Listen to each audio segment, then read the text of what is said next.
Hello everybody, welcome to another Big Game Indicating Dogs Q&A. Just a quick one today, 3 questions. I'm going to keep it pretty short and to the point. First question is from Chris.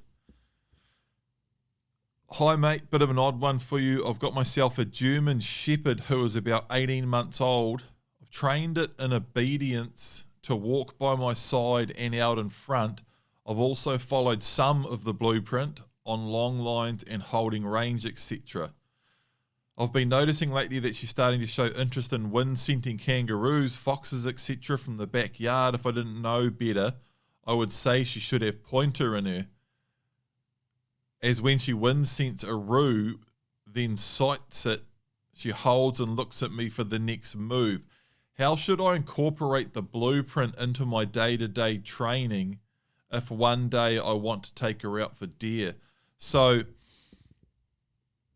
get this question quite a bit, and I mean, for you, if you've done some other forms of training and you've done some blueprint stuff but not all of it, it's basically the same as anyone that's starting on the blueprint with an older dog. I get that question quite often, like, Paul, I'm starting on the blueprint with an older dog.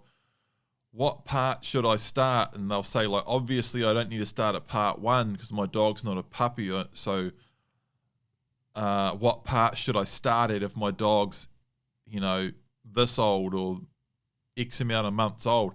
And what I always recommend people to do with, if you're retraining a dog with the blueprint, starting with an older dog, or if you've done some of the blueprint but not all of it, go right back to the start. Or if you're starting fresh with an older dog, start right at the start and work your way through, and just anything that your dog's already doing, just skip it, and anything that your dog's not doing, that your dog hasn't got sorted, work on that. So that's basically it. Start right at the start and work your way through the whole lot, skipping anything that you don't need to work on and working on the things that you do need to work on. Even if your dog's like 7 years old or so older, just start right at the start and work your way through, because there's a lot of really important principles and ideas and techniques, and we go over the long line and lots of things starting right at part 1, and some really important key principles and techniques there for any dog at any age in part 1. And so start there and just work your way through. And with an older dog that already has some good training in it, you're going to be able to work through it a lot faster, in some cases way faster, but it is definitely important to start at the start, work your way through, checking off everything as you go through. Again, skipping the things that you don't need to work on, working on the things you do need to work on, and also just getting a good picture of the whole system, how it works and the way it all ties into each other is really, really important. James, hi Paul, can you discuss etiquette around visiting a hut with a dog? Time code, I'm just remembering time code. You guys told me you like those time codes. So you can click straight to the questions on YouTube. Paul, can you discuss etiquette around visiting a hut with your dog? Secondly, on that topic, I'm super paranoid about poison baits and bait stations you often find at huts. How do you manage this hazard with your dog? Thanks. So etiquette around visiting a hut with your dog is just mainly common sense stuff, And I mean, the most important thing in the first place is that your dog is well trained, and that's going to take care of 90% of it, and then it's just common sense on your behalf. So if your dog's well trained, it's got good manners, it's well under control. In the Deer Dog Training Blueprint, we actually go over that whole system. We go over that whole system in the blueprint of getting your dog happy. And right at the start, we start with separation so your dog doesn't have any separation anxiety. So you can put it in a kennel, put it on its own in your truck, in a kennel, in a crate, basically anywhere by the end of it, and your dog's happy and comfortable. If you've set it up in a good, safe place, the dog's happy and comfortable. You know, it's got shade if it's hot. It's warm enough and sheltered enough if it's cold. All of those things. If you set your dog up in a safe, comfortable spot, the dog knows that it's safe and it'll be happy and relaxed there. That's a huge one around huts, that a dog isn't barking or whining or niggly in the middle of the night making noise and annoying people. And in the blueprint, we actually go that step further. For this exact reason, actually, I show you how to introduce your dog to being on a chain and all the ins and outs of using a chain, how to get your dog happy and comfortable being on a chain. And I also show you how I set up a tarp in the bush. So for this exact instance, when we're going out into the bush and we're staying in huts and we're camping and we're staying different places, but particularly in public huts with other people there, theoretically, by the rules, we're not meant to take dogs inside public huts in New Zealand. So in the blueprint, I show you how to have your dog happy and comfortable on a chain, how to set up a nice little tarpaulin set up out the back of the hut for your dog and have your dog happy and comfortable and safe in there. And in the blueprint, I show you how I get Print used to that and how you can get your dog used to that. That's all in there. And it's definitely, if you're heading into the hills, it's going to a public hut. It's always important to have your dog used to being on its own outside, and it can go on a chain, and it's used to that, and you've got your chain and you've got everything you need to have a comfortable little setup for your dog outside of the hut. Because at the end of the day, that's what you're supposed to do here. You're not meant to have dogs in huts. And even if you do want to push the boundaries a little bit and take the dog inside, and which, by the way, I don't think there's anything crazy wrong with that. If the dog's well trained, and it's house trained and everything, it's going to be fine inside the hut. It's out of the way, and it's not going to be getting up and walking around and annoying people and doing anything silly.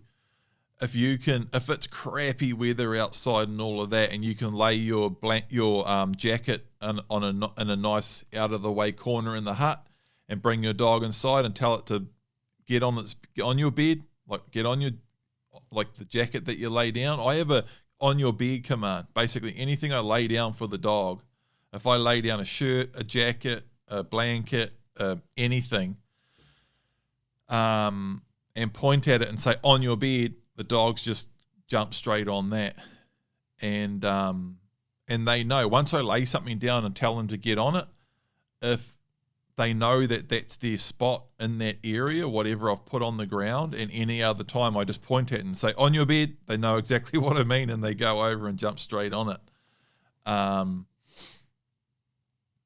don't think there's anything wrong with that if your dog's well set up and you can bring it inside and you can tuck it away in a corner out of the way, laying on a jacket, all comfortable in that, and provided everyone is okay with that, I don't see how that's like a massive problem.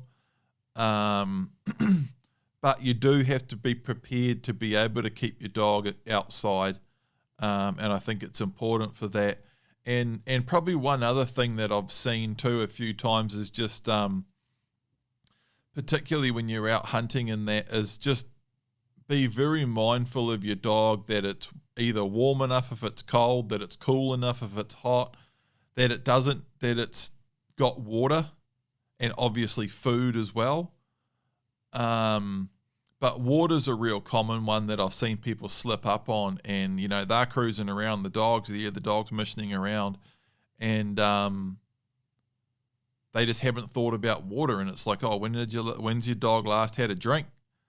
and you see the dog trying to drink out of some crappy little puddle next to the hut or something, or it's licking all the dew off the grass, and you're like, when's your dog last had a drink? And they're like, oh yeah, no, it was a while ago actually, and because they might have hiked in that day, and they left home at 5 o'clock that morning. It's now 2 o'clock in the afternoon, and they've been drinking out of drink bottles and stuff, and they might have walked past water, but the dog might not have stopped. The dog might have wanted to be like keeping up with them or something, and the dog hasn't had a proper chance to drink, and you offer the dog some water and it like drinks like crazy. It was really thirsty, so all of those sorts of things. But like I say, if the dog's well trained and the blueprint gives you all of the tools for that, even right down to going as far as showing you how to put it on a chain, showing you how to you get some really small, tiny little lightweight tarpaulins now, and you can basically set up like a little dog kennel out the back of the hut with a tarp and chain your dog up under that, and it can be happy as. If you are somewhere where you can bring the dog inside, and you can just lay your jacket down or something and it can sit on that, then that's good. But it's just common sense, and also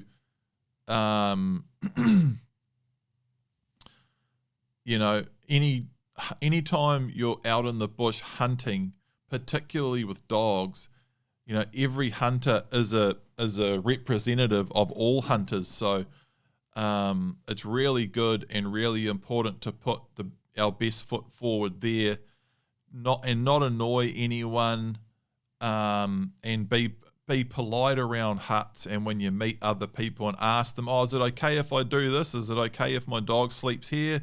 Have you guys got enough room? How's your gear? It's always good to be, especially as a hunter, every hunter's an ambassador for all hunters, so it's really good to be really considerate around huts, and run things by people and just try to get on with people as well as you can, particularly with your dog, And the last thing you want is your dog being a nuisance, whether it's being over friendly and it's not chained up and it's like walking around visiting everybody, or it's whining at night,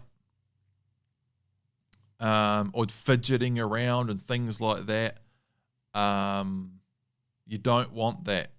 You want your dog, to be really well looked after, and you want to be seen to be looking after your dog really well, and you don't want your dog to be a nuisance to anyone.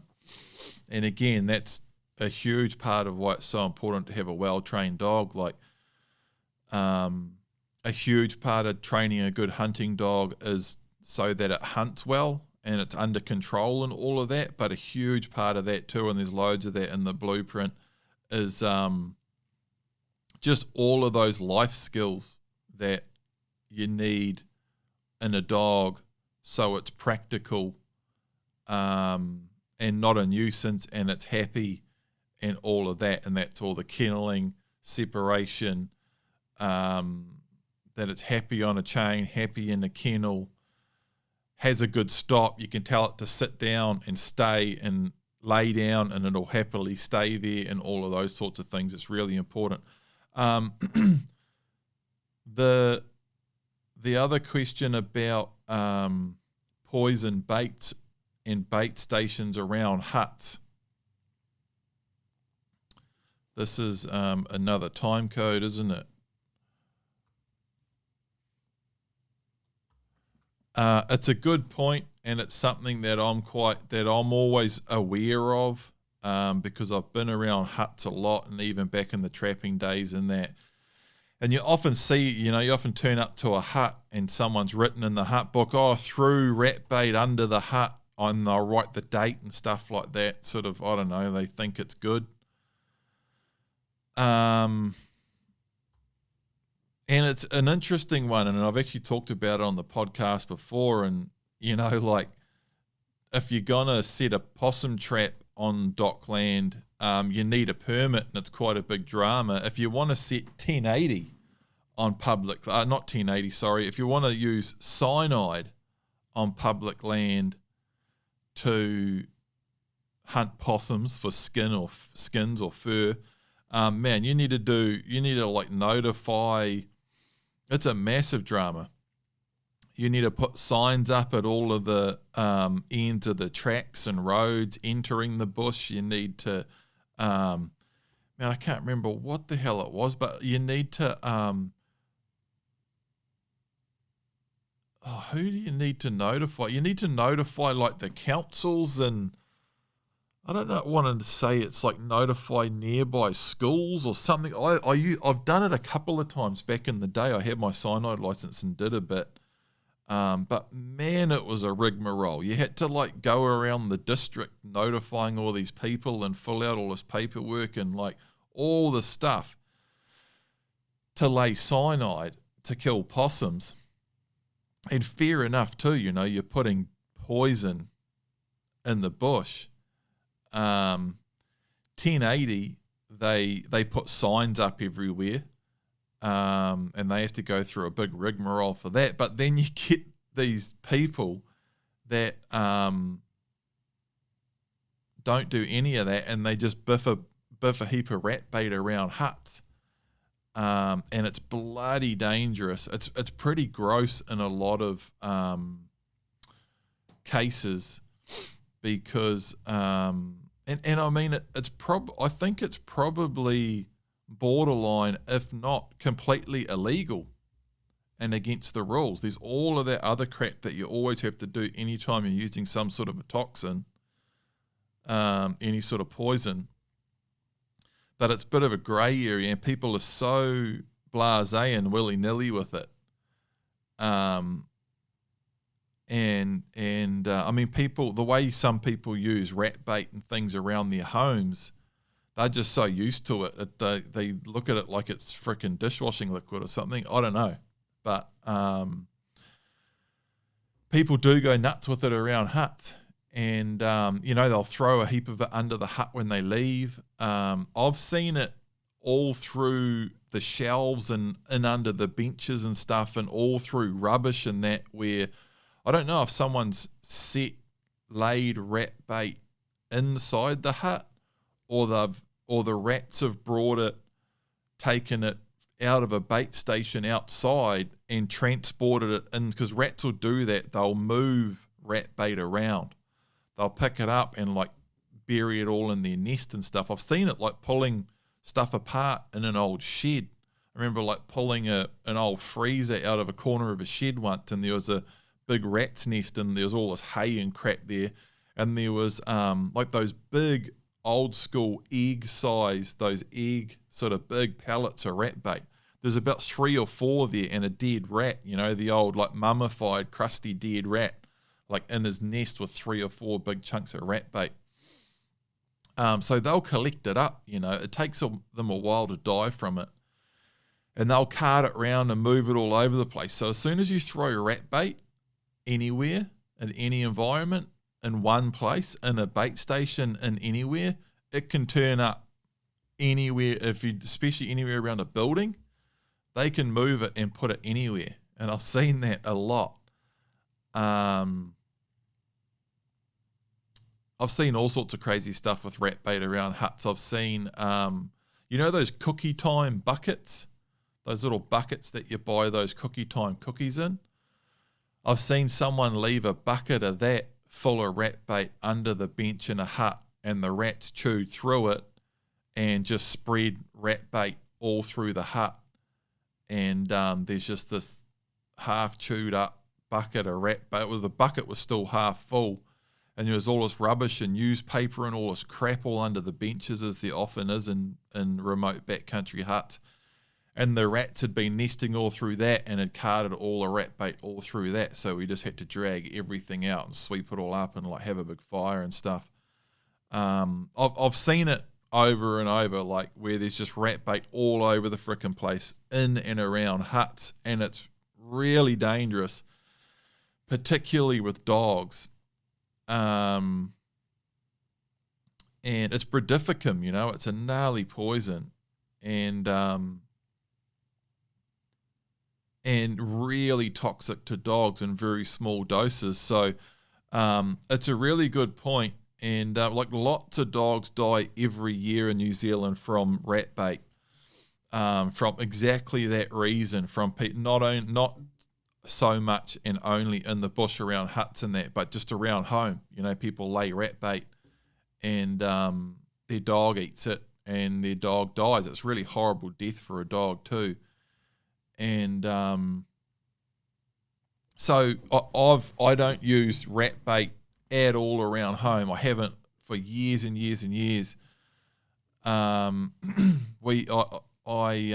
first, the biggest thing with rats and mice is good management over and above everything. Like huts being properly vermin proof. Same as buildings around home and that, and just having things clean and tidy, not having for anything that they can eat, that really pulls them in. And then also having things tidy and anything that they can use for bedding, have it high up on shelves that they don't get into so much and that, and just having things clean and tidy and nothing they can eat. And then the last line of defense for me is just trapping, real good trapping. And they're not easy to trap. You've got to know how to pre-feed them and know how to set traps properly and all of that. But you can trap them just as effectively, if not more effectively, than you can poison them actually. So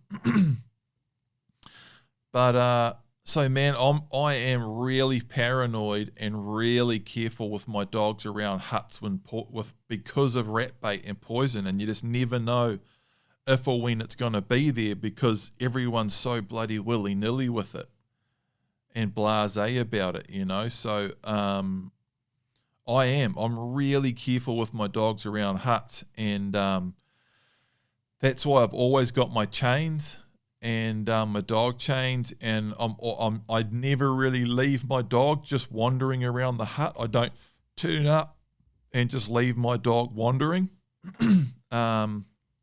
Usually when I arrive at a hut, if I fly in, I'll go and take the dog for a walk if it needs a toilet break or whatever, and then I'll like inspect the area that I'm going to tie my dog up in, have a look, make sure it's clear of bait, make sure there's no rubbish or anything laying around that there could be bait in, and I'm chaining them up on the spot. And then when I let them off the chain, I'm walking them away from the hut. And I am, man. I'm really paranoid and careful about it because I know how common it is. And not everyone that throws it around writes it in the hut book either, you know. So, and like,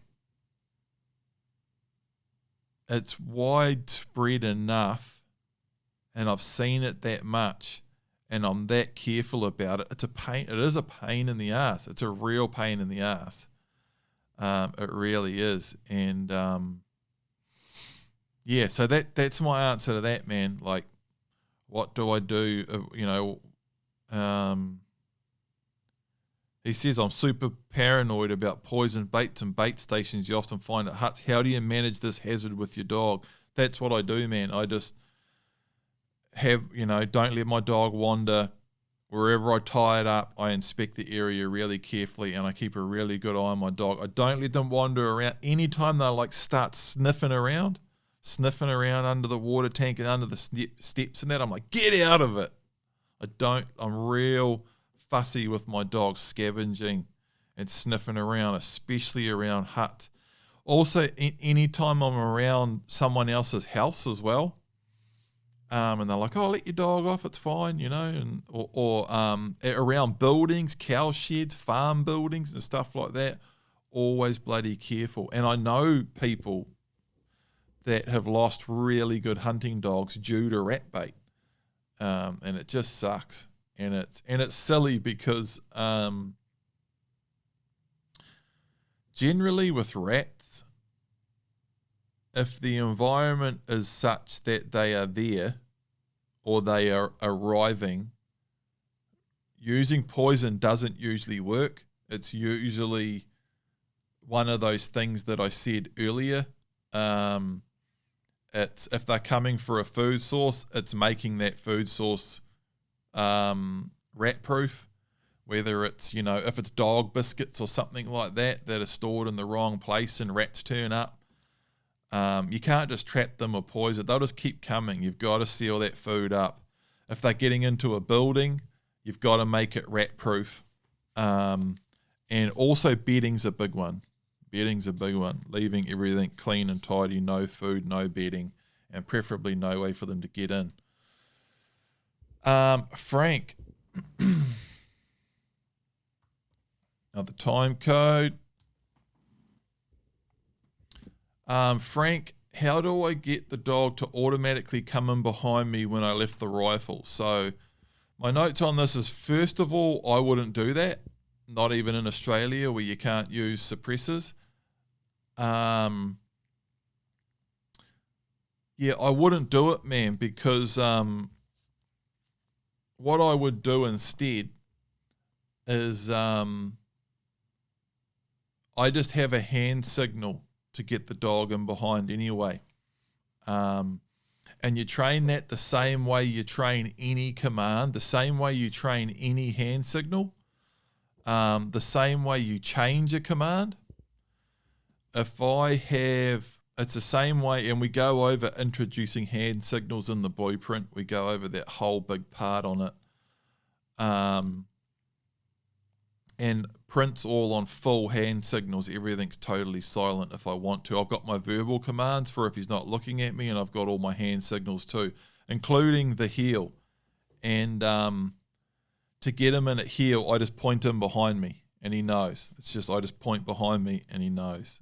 It's just like a point down and behind me, and he'll come back and get in heel. He's really good on it. So how you train any hand signal is the same way with any command, really. If my sit and by the way, anytime you train any verbal command with a dog, you also use a hand signal as well. You always do both at the same time. So if you're training a stop, I use a flat palm out. So when I'm training my stop command, I'm always doing flat palm out and saying sit. Flat palm out, sit. Dogs read body language and visual cues better than they do human verbal commands. So you actually make it easier for them to learn by using good hand signals while you're training a verbal command.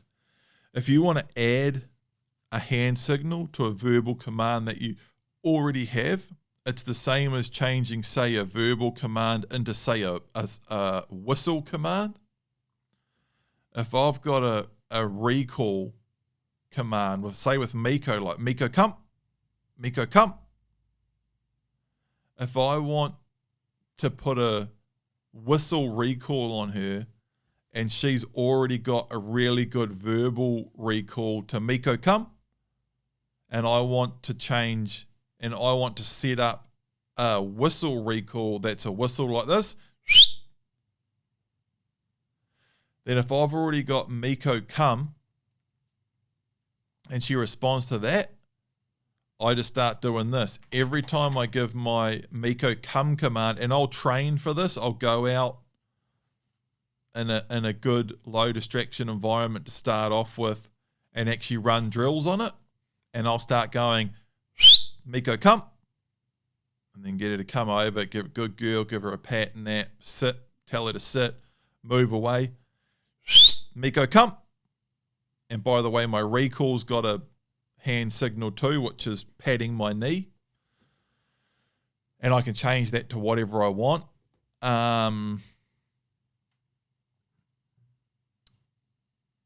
if I do that all the time and Miko's already coming to Miko come, if every time just before I say Miko come, I go, eventually, if it's always Miko come, Miko come, Miko come, and I practice that over and over, eventually you just go, and she comes. Really easy. It's really easy.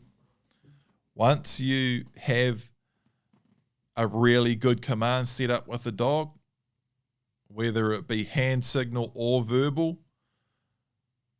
you can add another verbal or hand signal command for the same action easily by doing that. You just do what you want the new one to be first and follow with your command straight after that, and whatever you're linking on the front of it, the dog will just start reacting to that because it'll be anticipating the command straight after. And if you've got everything set up well with the dog, and the first time it does come to the whistle, you say, good girl, and then next time, and she'll just come to the whistle. Same with the hand signal. If you've got a heel already set up, like with print, I use get in, and I can't remember 100%, but I'm pretty sure, I'm sure we definitely showed you how to use hand signals in the blueprint, and I went over those whole principles of, it's the same with the hand signal. If you haven't got a hand signal yet and you want to start setting it up, and print's got a really good stop command, just saying print sit, and I've got no hand signal, all I do, hand out, flat palm out, nice clear visual cue, do that and say print sit. Put my hand out, say print sit. Put my hand out, say print sit. Eventually you put your hand out and the dog sits and you go, good boy, and there's your hand signal. And you practice that a few times, few sessions, but they get it quick. Like a dog that's got a really good sit command, verbal sit command, not a hand signal, I'll get them sitting to a hand signal in one session.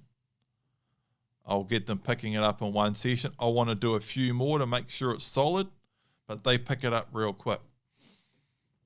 So to get the dog going in behind, and I'll explain why I wouldn't want it going in behind when you lift the rifle soon, but to get the dog going in behind on a heel, and I'm pretty sure I went over this in the blueprint, I'm almost positive I would have. With Print's heel command is get in, and I say get in and point behind me at the same time. Get in, point behind me. So that's his heel command, point behind me. And I can be out hunting and Print can be in front. If I want him to get in behind, he'll be 10 meters in front of me. If I point down behind me, he comes back to me and gets in behind. Or if I touch my leg, pat my thigh, he'll come back behind me, and then I can point behind me and tell him to get behind me. More often than not, if I'm stalking and he's in front and I want him to get in behind, I'll just use my hand signal sit command. It's sort of flat palm out and then like point down to get him to sit. And then when I catch up to him, I'll point him in behind just by pointing like down and behind me, and he just flicks straight in behind, all silent, hand signals. So I just have it on a hand signal, Frank. It's real easy for me to get Print behind whenever I want. I wouldn't want him automatically getting him behind when I lift the rifle. Because while I'm hunting, I'm quite often lifting the rifle when I'm not intending to shoot and when I don't want the dog to go in behind. Quite often I'm just adjust the magnification on my scope and lift the rifle up and look through my scope, make sure all my magnification's good. If it's been raining or even dusty or anything, I'll often check my glass. It's just a habit. Just while I'm hunting, just look through my scope, make sure my scope's clean, make sure there's no water on the lens, nothing. Quite often I think I see something that looks like a deer and I'll check it through the scope. I'll look through the scope to see what it is. I'll look through the scope like to look at a slip far away. I'm often lifting the rifle. Obviously, it's always safety in mind with this sort of thing. I'm not just willy-nilly lifting my rifle up and pointing at random stuff. But yeah, when I first saw this question, Frank, I just thought about it and I thought, man, that I would not want to have my dog. I would not want a dog that every time I lift my rifle, the dog's trying to move and come in behind me. That's just, I just wouldn't want that. And the thing, I get it. I get why you've thought of that idea with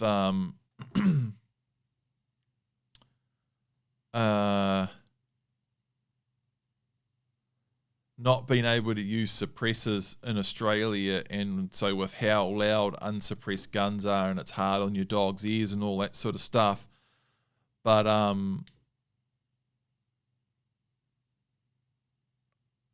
the thing is exactly what I just explained, man. I wouldn't want my dog automatically trying to get in behind me every time I lift the gun. And I just think it's going to be easier just having a command that you can point the dog in behind you. It's going to come back in behind just as fast. You're never going to get that dog coming in behind when you lift the gun like so automatic in the field that the moment it comes up, the dog's just scrambling in behind you.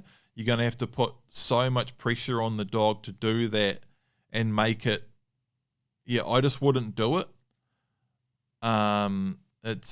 It could be quite problematic and niggly, I think, because you're going to have to make sure that the dog can see you and that it's listening and that it's actually coming back. So even in that scenario where I've seen a deer, I need to take a shot as fast as possible, but I don't want to take the shot until the dog's in behind, I'm actually going to be way better off just using that hand signal and pointing the dog in behind and getting it coming back and then up and shooting the deer than lifting the rifle and the dog automatically coming back. And then you can lift your rifle without the dog wanting to come back, you know.